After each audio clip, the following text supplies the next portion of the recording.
Namaste, Kia ora and good day friends. This is Yugal Parashar, editor of the Indian News.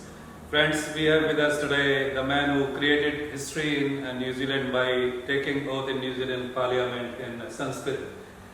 And he is none other than Dr. Gaurav Sharma, MP from Hamilton West.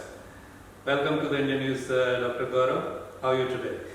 Thank you, Yugalji, and thank you for having me in your studio. I think last I was here, it was just before election. That's right. So I was still a candidate then. So Yeah. and thank you for interviewing me then, and thank you for the invite now to interview me as well now. Sure. For the benefit of our viewers, can you tell us a little bit about your background? Who is Gaurav Sharma? Sure. Well, Gaurav Sharma. So I am now the Member of Parliament for Hamilton West for the Labour Party. I was born in India, in Himachal Pradesh. I came to New Zealand, first came to New Zealand when I was 12 years old. I went to school here at Auckland Grammar and then went to Auckland Medical School, trained as a doctor. And after that, worked in a few different places, worked in a few different hospitals around the country. Then had time to, some experiences at the World Health Organization in Switzerland, spent some time in Mongolia, Spain, and then actually went and did a business degree in Washington on a Fulbright scholarship. So I did an MBA, and I've sort of had a medical device company. I worked in public health, public policy, worked in trade policy in Vietnam, and then came back and joined politics, and also worked as a GP, as a general practitioner in the community. Sure, that's great. So how has been your journey so far from a Curry candidate to a Labour MP now? Yeah, it's been an interesting, I guess about 14 months now, and I think when you're going through the motions of the election, you don't really get time to think about will you win, will you not win, or how much will you win by. Yeah, sure. So the election night was definitely a bit of a surprise, and I won by just under 7,000 votes. Which was a flip of 14,000 votes, and I really didn't expect it. But we worked hard for winning the election. But it's also interesting to be a member of parliament in the middle of a pandemic, and especially being a doctor. It's just interesting.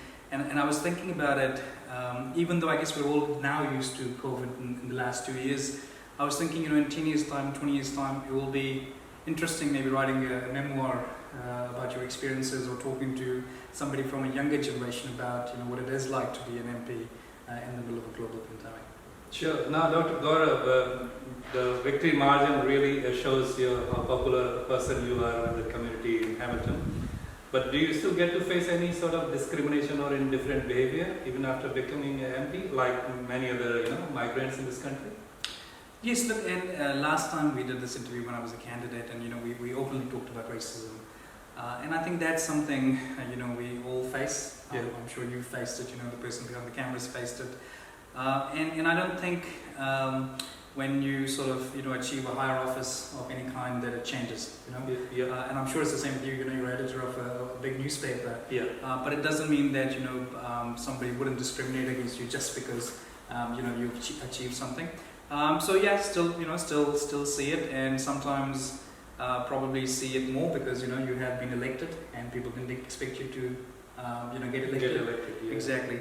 But it also means it comes with more responsibility because you want to talk about it more, and it is something that I often talk about at Indian events, like big events, Diwali, Holi, and I talk about the Indian diaspora and the achievements we've had over the years, but also about the challenges ahead. And one of the times I was talking at an event just that day, Indian taxi driver in Hamilton had been beaten up. Yeah. And I think it's important to, again, remind ourselves that, this is something that's happened. It does happen to a lot of people. But what can we do in terms of addressing it? I'm not saying, New Zealand is not a racist country. There's racism all around the world. I've lived in lots of different parts of the world. But it's important to acknowledge it, important to address it, and important to raise your voice. Sure. Now, Dr. Gaurav, we are in midst of Omicron outbreak in New Zealand. Yeah. How much you think your government is prepared to handle it? I guess if you ask me as a politician from my government, I would always say that we. I'm asking from both point of view. You are a medical doctor as well, and Yeah. ruling party MP as well. Yeah, and that's what I was going to say. So if you ask me as an MP or as a part of the government, I will always say yes. Great plan and it's working really well. But often, when I hear true feedback, it is when I talk to my friends overseas. Yeah. I've got friends, from working in different organizations in Spain, friends in Switzerland, friends in America, friends in India. And that's when you, I guess, appreciate a little bit more about, what has happened in the last 2 years in New Zealand and the sort of planning we have had over the years. Because I think when you're here, it's a little bit hard to appreciate, like we haven't had as many dates. We have had a lot of freedom of movement, despite a few lockdowns. We've actually done really well as a community. So I think moving forward as well, we are applying similar strategy as we have in the last 2 years. Yeah. And we are working on controlling Omicron in the best possible way we can. Okay, now this was in news just day before. It was about some nurses leaving New Zealand, going back to home, because the New Zealand immigration is not ready to make any changes about reuniting separated families. And midst of such a Omicron outbreak, when we are already short of health professionals in this country, we only have just just around 200 ICUs in this country. How much you think government is prepared if there is any sort of outbreak or calamity which is being projected already? I guess in terms of our workforce, we've definitely been working around upgrading, our normal wards into high dependency units, which are sort of like ICU levels and can take ventilator beds as well. Similarly, I can't quote you, but I think there's just about 1,000 nurses who have been trained to work in the ICU level setting if things got worse.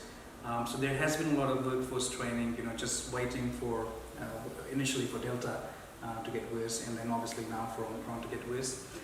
In terms of, people who are, you're talking about nurses who have to go back home and get their family members, definitely, it's not an easy situation. I guess the difficulty comes in terms of how, the immigration laws are at the moment, how many MIQ spaces we've got, and who needs to be prioritized in which setting.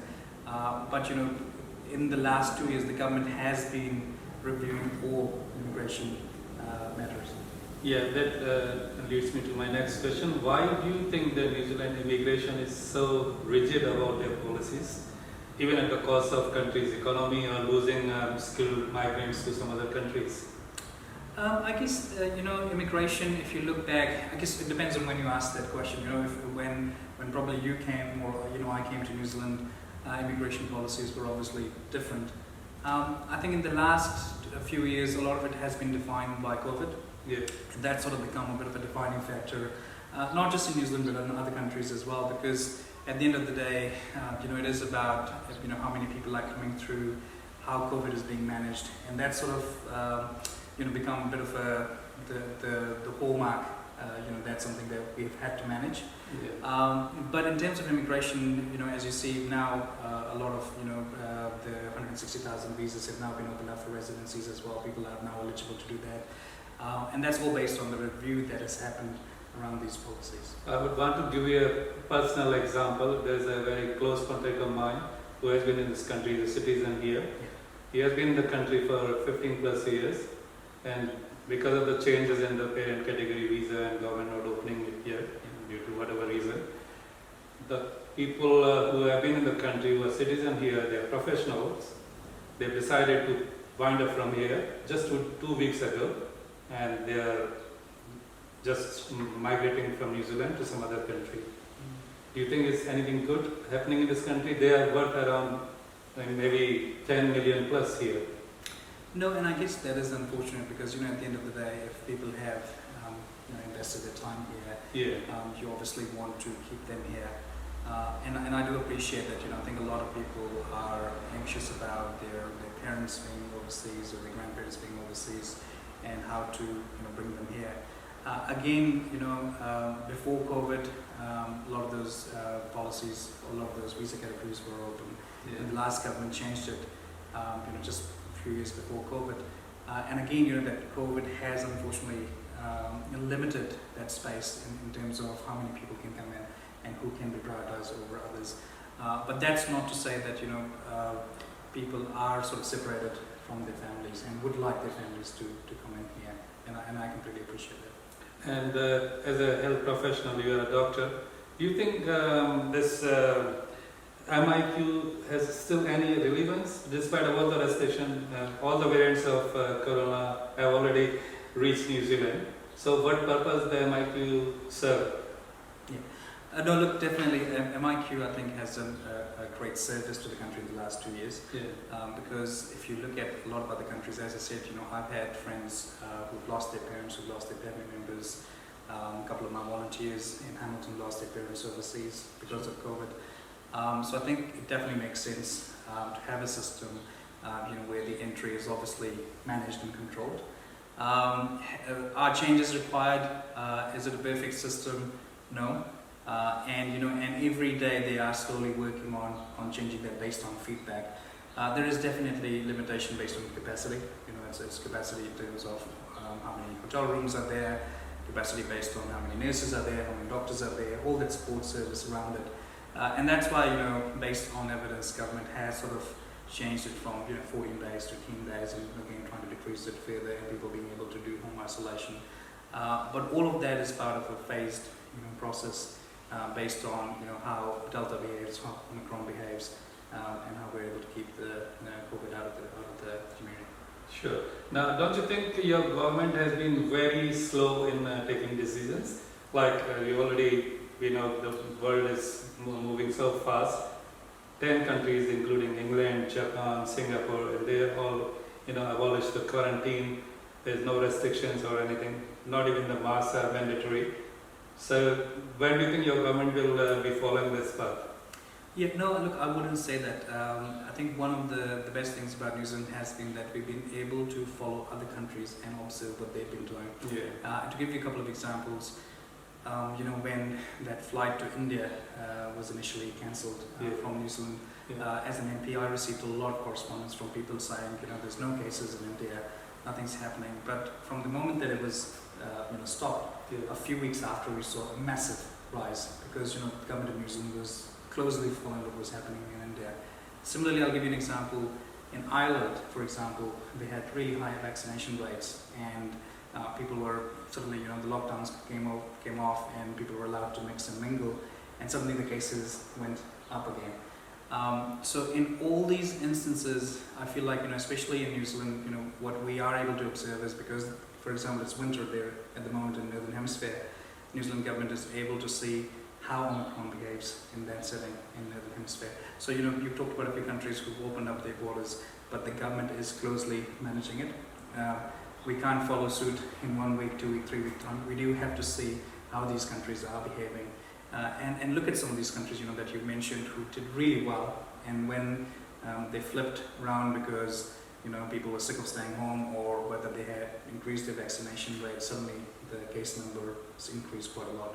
So I think as far as New Zealand government is concerned, a lot of the decisions are scientific rather than political, and we are closely monitoring what the rest of the world is doing. As a professional, as a doctor, what's your message for the anti-vaxxers? I guess as a doctor, I always say to people, not just about vaccine, but other things, and not just about COVID vaccines, but you have to talk to people you trust, right? And often people have good relationships with their doctor, or they might have good relationships with their grandparents or your parents. So there are people out there, who have had the vaccines. Talk to them about, have they had side effects, how they have felt. If you have any concerns, because if there's 93% plus people are now vaccinated, so there's a lot of people you can actually look towards and ask them for advice, and these are your trusted sources for information. So I try not to push it on people, but I always say to people, talk to somebody that rather than just talking to a stranger. Sure. On a personal note, what's on your to-do list for this year, 2022? For 2022, I guess last year was, as a new MP, was setting up an office, hiring staff, and just, I guess, getting into that rhythm of helping constituents with their cases. One of the challenging features, obviously, was as we went into lockdown, as we were working from home, we didn't get to do as many face-to-face. meetings. So this year, the hope is that even with, for example, red light, that we are able to do a lot more face-to-face meetings with our constituents and actually address their issues and concerns. So I'm looking forward to doing that. Great, and that brings to the end of our conversation. Thank you so much for your time, Dr. Gaurav, and thank you once again. Thank you so much, and for thank coming you. to Indian News. Thank you. And I just want to say one thing. Media plays a big part in getting message out to our communities, and I think especially ethnic media, because even though we can speak English and your newspaper is in English, I think people, again, it's about trusting a source. So so your newspaper provides that voice for the Indian community. So thank you for your role. You've done a lot of work in providing COVID messages, during lockdown on your website as well. Sure. And thank you for the role that you guys are playing in it. Thank you. Thank you. Thank you very much. Thanks so much.